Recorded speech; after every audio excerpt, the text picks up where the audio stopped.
I've been sent out here to Opel's very remote test facility in Germany to be what can only be described as a crash test dummy. But you see, while dummies have the luxury of an airbag and being inanimate objects, I am living flesh and blood. And the point of this is to ensure the airbags do not go off unnecessarily. They call it the airbag misuse test. These tests are designed to ensure that the airbag only deploys when a seatbelt doesn't offer sufficient protection. For example, if you veer off the road heading towards a wall, you don't want your airbag to go off as you hit a curb before the wall. It's a decision the airbag system has to make in a split second.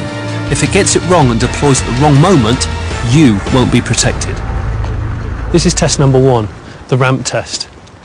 The situation is the Corsa, that you can see a very, very long way over there, will come along at 60 kilometers an hour, take off here, in the air, will be in the air, still in the air, still in the air, and I reckon it'll land about here. I'm not sure how scientific this is, and I don't want to die. The ramp test isn't harsh enough to require anything more than a seatbelt. If the airbag is triggered, it'll be deemed a failure. How many times have you done this test? Many times? Oh, not so oft. No? I mean, do I need to be worried? Geht so, aber it's funny. What? It's funny? It's funny.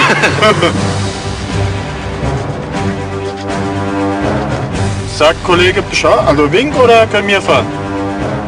Sagt? This was it, and I was beginning to have second thoughts. This is not normal. This is ill behaviour. Ill behaviour.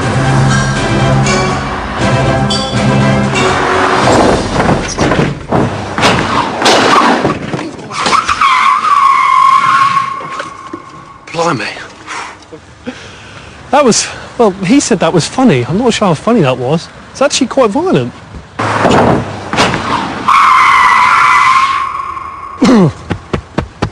I don't feel too good, to be honest. I don't feel very good. I don't feel too good at all. It seemed like we were in the air for about a millisecond. I didn't notice that bit at all. It was the hitting of the ramp and then the landing. It was like bang, bang, really quite hard. And you do feel it. You do feel it. After the first test, the Corsa seemed surprisingly intact. The driver was okay, but I wasn't looking forward to test 2. We're driving a Corsa, this time a shiny black one, into a huge gravel trap at 80 kilometers per hour. Now, besides ruining the paintwork, this, hopefully, will prove that the airbag won't be deployed during high-frequency vibrations.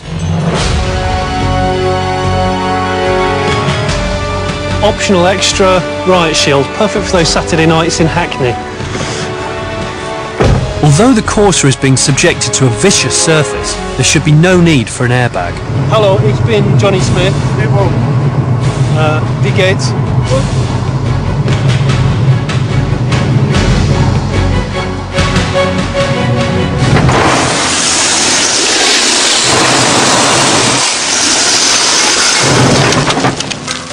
Deary me. Oh. I think we hurt the cameraman. Oh, there's a real distinct smell in there. It's either transmission or you know when you leave your gym kit in a bag for ages when it's wet and then you bring it out about 2 weeks later. I think there's something wrong with it.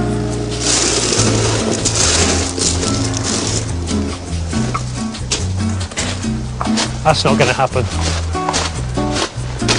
You know, this could have been a typical scenario, you know, driving along, your phone goes off, you're not supposed to, you answer it, you're eating a pasty, there's a huge gravel trap straight ahead of you. You know, this is a normal everyday scenario. They're knocking all the stones out from the transmission and the braking system in a really scientific way by driving backwards violently and then driving forwards violently. It's like automotive rape. Okay, test number 3. Take a good look at the front of this car, because it's the last time you'll see it without any panel damage. Because the Germans are apparently brilliant at hitting wild boar. And here's our boar. She's probably made out of other boars. It weighs 50 kilos, and we're going to hit it head on at 50 miles an hour.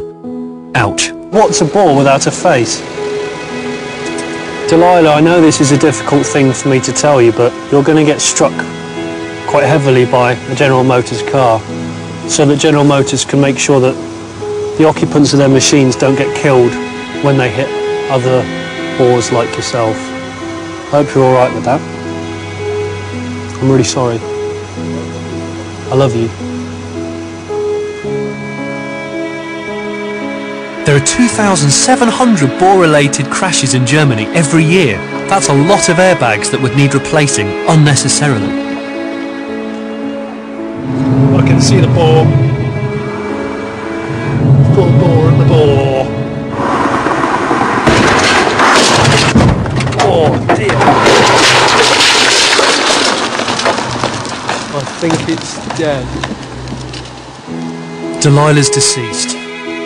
Our car took some damage, but not enough to need an airbag, so this test is a pass. It still wasn't me needing any medical attention. This is the fourth and final test, and this is the one I'm mildly petrified about. You see, we're going to be driving at 30 kilometers per hour into this huge gravel mound. That is 12 tons. So although we're actually hitting something slower, we're hitting something a damn sight heavier. And here's some evidence of previous victims. I'm not looking forward to this.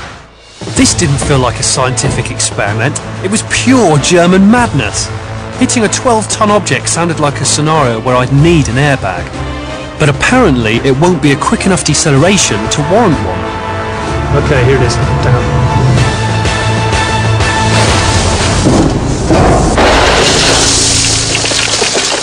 Okay. Deary me. Yeah. Well, I'm alive, yeah. That was pretty odd, I have to say. It didn't hurt that much, but it you know, I wouldn't want to hit that at 50 kilometres or 60 kilometres. And he reckons the car's fine.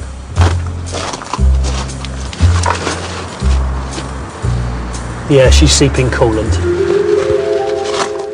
You know, in a semi-sadistic way, I've quite enjoyed being a human crash test dummy for the day.